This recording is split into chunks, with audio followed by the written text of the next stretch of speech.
She didn't let go. That was the part I hadn't planned for. She'd asked me to come, asked me to sit beside her, asked me to hold her hand while the doctor spoke, and I had said yes, because that's what neighbors do. Because she'd looked at me from across the hallway with those careful eyes, and I couldn't have said no if I'd tried. But the appointment ended. The doctor left the room. The fluorescent light hummed above us like it always does in places where people get news. And Clara Voss, who had lived 12 feet from my front door for 3 years, and who had never once asked me for anything, looked down at our hands and didn't move. Neither did I. I want to tell you that I said something. That I made it easier, or lighter, or handled it the way a reasonable man handles a moment he didn't see coming. I didn't. I just sat there in that pale clinic chair while the minutes stretched out between us and understood, somewhere quiet and inconvenient, that something had already changed before I even knew to protect myself from it. My name is Daniel Osei. I'm 34. I design interiors, mostly residential, occasionally a restaurant or boutique hotel, when someone with money wants their dining room to feel like it was built by someone who cares about light.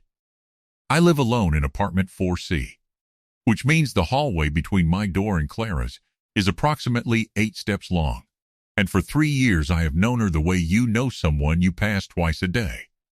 Hello. Weather. The brief exchange about the mail that keeps getting mixed up, and then the soft click of a door closing. She moved in with 2 suitcases and a set of shelves she assembled herself over the course of an entire Saturday. I know because I heard the muttered cursing through the wall. I offered to help. She said she was fine. I went back inside. That was us for most of the first year. Adjacency without intimacy. Warmth at a respectful distance.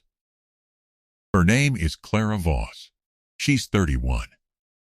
She does something with data systems that I have never fully understood despite 3 attempts at explanation, though I suspect that says more about me than about her. She has dark hair she wears up when she's focused and down when she's tired, and I have come to understand this distinction without ever commenting on it. She has a small plant on her windowsill that she has named Gerald, which she will deny if asked. She keeps a coffee mug on her kitchen counter that reads World's Okayest Problem Solver, and it is the most accurate object I have ever seen.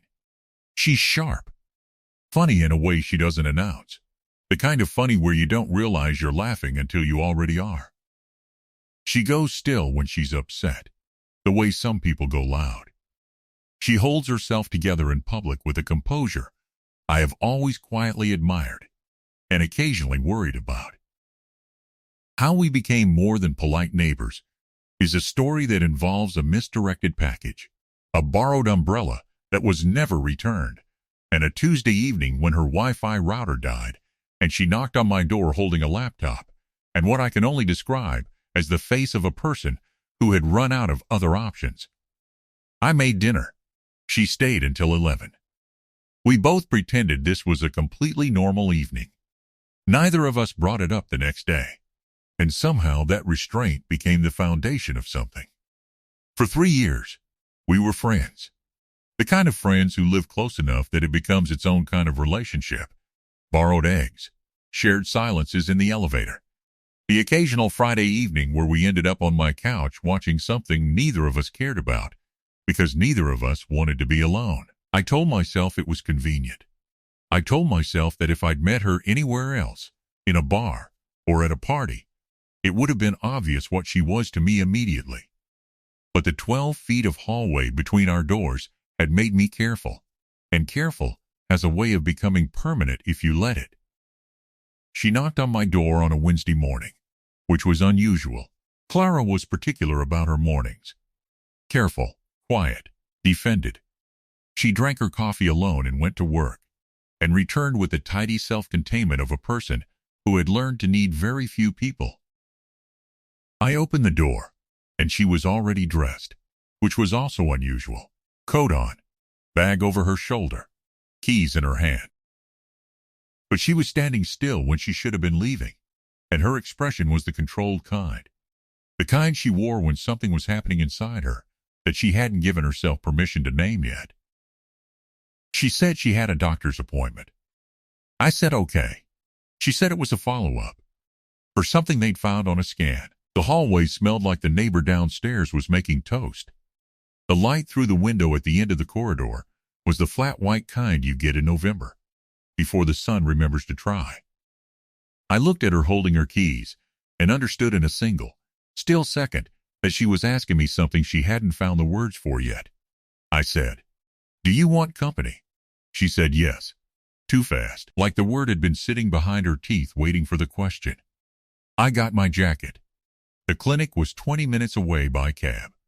She was quiet for most of it, not the comfortable quiet we'd developed over 3 years of shared evenings, but a different kind, the kind you maintain, because speaking might cost you the composure you've been building all morning. She held her bag in her lap with both hands.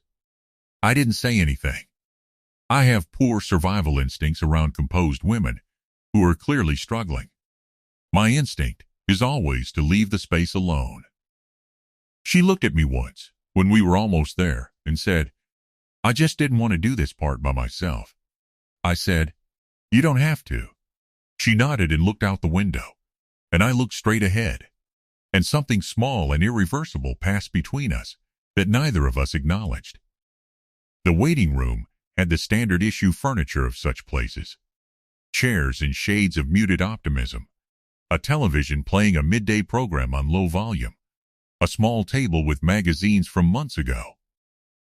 Clara sat very straight.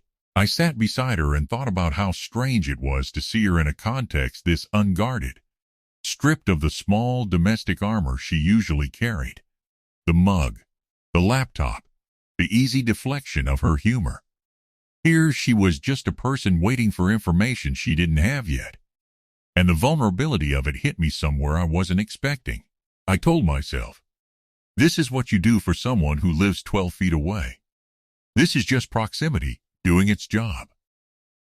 I almost believed it. The thing was, I had been almost believing it for quite a while.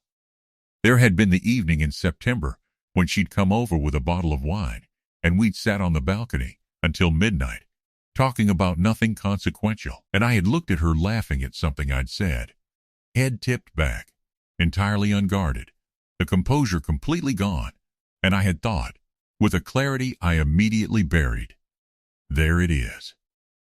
I had gone inside to get a second glass and told myself very firmly that it was just the wine. There had been the afternoon in October when her sister had called while Clara was in the middle of telling me something, and she'd held up one finger at me, 1 minute, and taken the call in the kitchen. And I'd sat in her living room looking at Gerald on the windowsill and realized I knew the names of her sister and her mother and her least favorite colleague at work and the barista at the coffee shop she went to on Thursdays. I knew more about her interior life than I knew about most of my actual friends. I had filed this information under. That's just what proximity does. Proximity does a great deal of work in my reasoning. There had been the November morning when I'd heard her voice from the hallway while I was locking my door.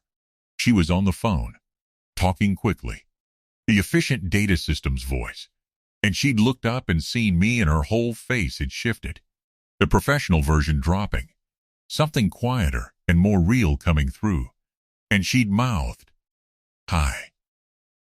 1 syllable. And I'd felt it in my chest in a way that was entirely disproportionate for a Tuesday at 8:45 in the morning. I had an extensive collection of excuses for all of these moments. I was beginning to run low. The nurse called her name and Clara stood and looked at me briefly, and I stood too, because it seemed like the obvious thing. She didn't say anything. I followed her in. The examination room was small and very cold, and had the specific smell of antiseptic and mild institutional dread. There were 2 chairs beside the examination table. I took one. Clara sat on the edge of the table with her coat still on, which was such a Clara Voss thing to do, armored even in the one place where armor doesn't help, that I almost said something. The doctor came in. A woman in her 50s, efficient and kind in the particular way of people who deliver uncertain news for a living. She explained the scan. She used careful language, the kind you use when the results are inconclusive and therefore not yet catastrophic. She said the word benign twice. She said the word monitoring. She said follow-up in 3 months. I wasn't looking at the doctor. I was looking at Clara, who was listening with her hands in her lap and her face doing the controlled thing, the gathering thing, the thing she did when she was absorbing something that she would only allow herself to feel later, in private, alone. And then Clara's hand moved across the small space between us. It wasn't dramatic. She didn't reach for me or look at me. Her hand just shifted sideways on the examination table, an inch, and then another inch, until it rested against mine, and I turned my palm up without thinking, and her fingers closed around it, and that was that. The doctor kept talking. Clara kept listening. I sat very still and felt her hand in mine and understood, with the particular clarity you get in rooms like that one, that nothing about this was the same as what I'd been telling myself it was. The appointment ended. The doctor left, and Clara didn't let go. She was looking down at our hands, not at me, just at this thing that had happened as casually as weather, as if it had always been there, and she was only now remembering to notice it. The fluorescent light hummed. Down the corridor, someone was being asked to confirm their insurance. I said, Clara. She said, I know. A silence, the kind you get after someone says the true thing out of order. She laughed once, a small and helpless sound, and it came out wrong, too high, too quick, like a woman who had just realized her own hands had betrayed classified information. I thought about the Tuesday evening she'd shown up with her laptop, about the last 3 Fridays, how they'd accumulated without either of us deciding to make them a habit. About the morning 3 weeks ago, when she'd knocked to return a book I'd lent her, and we'd stood in the doorway talking for 40 minutes, and neither of us mentioned that we were standing in the doorway. I had very good excuses for all of it. I had been using them efficiently for the better part of a year. That is called hiding with better branding, and apparently it had an expiration date. She still hadn't let go. I asked her, does the result feel okay? She said, mostly. It feels mostly okay. I think I'll believe it's okay in a few days. I said, that makes sense. She said, thank you for coming. I said, of course. A pause. She said, quietly, not quite looking at me, I called my sister first. She's in Edinburgh, so she couldn't come. And then I almost didn't call anyone else. I asked, why didn't you? She said, I don't usually ask people for this. I asked, why did you ask me? She went still. The specific still she went when something was happening inside her she hadn't made a decision about yet. Then she looked up, and for one moment she held my gaze for a second longer than felt safe. And then she looked down at our hands again. She said, I think you know why. I did. I had known for longer than I'd allowed myself to admit. The knowing had lived in the back of my chest, like furniture I had pushed against a wall and refused to look at, present, undeniable, simply receiving the courtesy of being ignored. The room held us. No one moved. The afternoon light through the frosted glass of the clinic window was pale and directionless, the kind that doesn't cast shadows. Clara looked at our hands. I looked at Clara, looking at our hands. Her hair was down today, which meant she was tired. I had been tracking this distinction without allowing myself to think about what it meant that I tracked it. Outside, a door opened and closed. A phone rang somewhere down the hall and went unanswered. The television in the waiting room was still talking at low volume about something involving a kitchen. None of it reached us. She breathed in slowly and let it out. I did not speak. This was deliberate. Something in me understood that the next words that happened in this room should come from her, that she had started something by not letting go, that it was hers to continue or to quietly set down, and that either choice was safe. She looked up, not at the wall or at the floor, at me, directly, with the clear-eyed look she reserved for things she decided to stop pretending weren't true. She said, "I called my sister first. She's in Edinburgh, so she couldn't come. And then I almost didn't call anyone else." I asked, "Why didn't you?" She said, "I don't usually ask people for this." I asked, "Why did you ask me?" She went still. The specific still she went when something was happening inside her she hadn't made a decision about yet. Then she looked up, and for one moment she held my gaze for a second longer than felt safe. And then she looked down at our hands again. She said, "I think you know why." I did. I had known for longer than I'd allowed myself to admit. The knowing had lived in the back of my chest like furniture I had pushed against a wall and refused to look at. Present, undeniable, simply receiving the courtesy of being ignored. She heard it after she said it. I could see the moment it landed. Her fingers tightened once around mine, not releasing, just acknowledging, like a small punctuation mark, like she was deciding whether to keep going. I said, "You don't have to say anything else. We can go get lunch. I know a place 2 streets over with very mediocre sandwiches that are somehow still excellent." It was my exit door offer. It was my way of saying, "You're safe, and I will not make this a debt." She looked at me, and something in her face shifted, the composure dropping. Briefly, just at the edges, like a window coming open. She said, "I don't want a sandwich, Daniel." I said, "Okay." She said, "I changed your name in my phone about 8 months ago." I waited.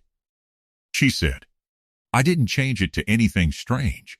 Just, I used to have it as Daniel Neighbor, because that's how I save everyone, with their context. But I stopped needing the context. I just had it as Daniel. And then a few months after that, I realized I'd started going to put your name in and I was smiling before I even got to the second letter. So I stopped changing it back. I left it. Because I liked that it made me do that. That sentence did something quiet to the room. I felt something in my chest shift. Not dramatically, just enough. My physical reaction came first. I went still the way she usually did, which felt exactly right. And I looked at her hand in mine and noticed that neither of us had moved. I said, "You could have told me sooner." She said, "I know. I'm very good at not telling people things." I said, "I've noticed." She laughed again, different this time. "Real," I said, "Clara. I need to say something, and I need you to stay while I say it." She said, "I'm not going anywhere." I said, "Every time something happened, good, bad, strange, anything, the first thing I thought was that I wanted to tell you. Not as a neighbor, not as the person who lived across the hall, as you. As specifically and particularly you. I've been telling myself that's friendship for about 1.5 years now, and I want you to know that I was aware, on some level, that I was lying." She was looking at me very carefully. I said, "Every girl I dated in those 3 years felt temporary in a way I couldn't explain. I think it's because the thing I was looking for was already 12 feet away, and none of them were you." The room was very quiet. She reached up with her free hand, the one that wasn't already holding mine, and set it against the side of my face, gently, the way you touch something you've been being careful around for a long time. Her thumb was slightly cold from the clinic air. Her eyes were the serious kind, the true kind, the kind she kept behind all the composure and the dry humor and the careful self-containment.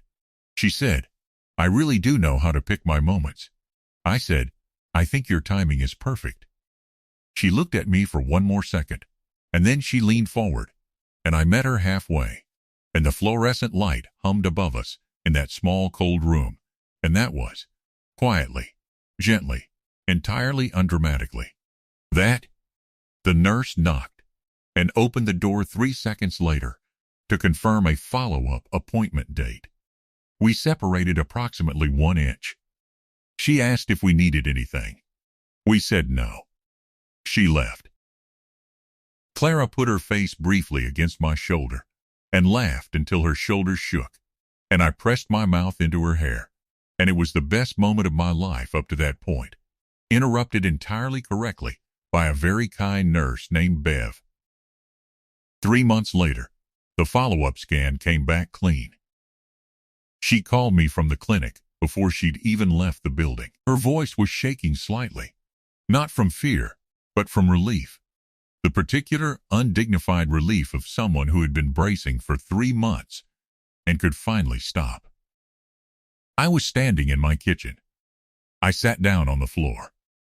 We stayed on the phone for 20 minutes without saying much. The walk back across the hallway that afternoon felt different than it always had. It was still 12 feet.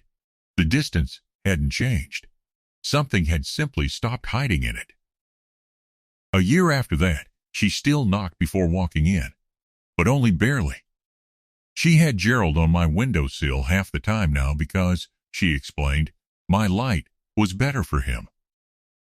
I had not pointed out that this was an excellent excuse, and a very transparent one.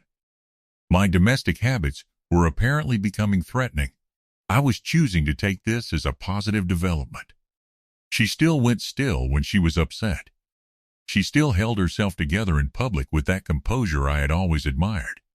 She still looked away too quickly sometimes when I caught her looking, and she still laughed at things when she was too tired to pretend they weren't funny, and she still said yes too fast when I asked if she wanted to do something, that particular speed that meant she'd been waiting for me to offer. Nothing about her had changed. I had just stopped pretending I hadn't noticed. Years later, when people ask how we got together, she tells them I was very patient and very oblivious, and she had to develop a minor medical situation to get the conversation started, which is technically accurate and deeply unfair. I tell them she held my hand in a doctor's office and forgot to let go, and that is the only version I will ever give. She held on. So did I. That was it. That was all. What would you have done if someone you'd known for years reached for your hand and didn't let go when it was over? And have you ever had a feeling you kept ignoring until it simply refused to be ignored any longer? Tell me your story in the comments. If you like this one, leave a like, subscribe, and I'll see you in the next one.